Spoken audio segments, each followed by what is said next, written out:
আমি মানুষ হয়েছি শান্তিনিকেতনের গুরুপল্লীতে। রবীন্দ্রনাথের আশ্রমের প্রাণকেন্দ্র ছিল এই গুরুপল্লী। এখানকার পরিবেশটাই ছিল সহজ সরল।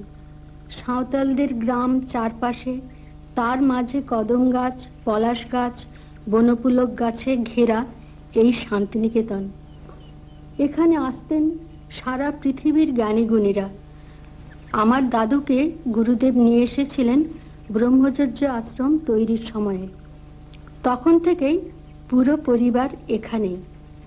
আমিও মানুষ হলাম খোলা মাঠ ঘাট প্রকৃতির মধ্যে, আশ্রম বালিকার মতো সহজভাবে। গুরুদেবের গান আপনিই শিখেছি, পাখির মতো গেয়েছি তা। রেল লাইনের ধারে বুনো কুল কুড়োতে যেতাম, হঠাৎ দূরে দেখতাম রেলগাড়ি আসছে।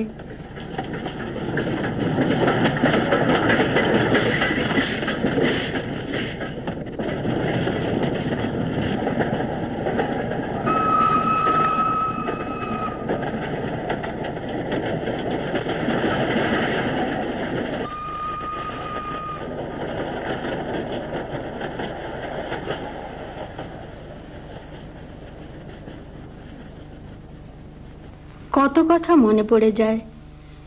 গুরুদেবের সান্নিধ্য আমি ছোটবেলা থেকে পেয়েছি, কিন্তু তিনি যে কত বিরাট, কত মহান ছিলেন তা বোঝবার মতো বোধ শক্তি সেদিন ছিল না।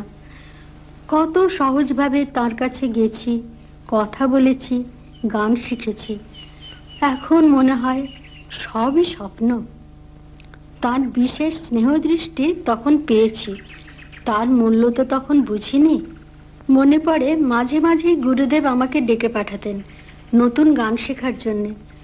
বড়দের মাঝে আমিও স্থান পেতাম। একবার রিহার্সাল হচ্ছে তাসের দেশ, হঠাৎ একদিন গুরুদেব আমাকে বললেন, ওঠ তো দেখি তুই পারিস কিনা।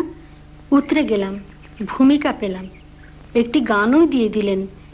কেন নয়না আপনি ভেসে যায়, তিনিই আমাকে গানটি শেখালেন।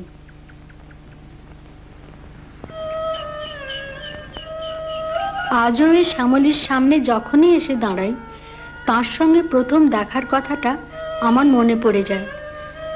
সেদিন কালবৈশাখীর ঝড় উঠেছে, উত্তরায়ণে আম কুড়োতে গিয়েছিলাম। তারপর যেই বৃষ্টি নামলো, আমরা দুটি মেয়ে ছুটে এসে শ্যামলীর পাশে দাঁড়িয়েছি। গুরুদেব জানলার পাশে বসে লিখছিলেন। দেখতে পেয়ে ভিতরে ডাকলেন, জিজ্ঞেস করলেন, কেউ গান জানিস? বললাম জানি। তখন আমি ক্লাসে শেখানো কোনো একটি বর্ষার গান গেয়ে দিলাম।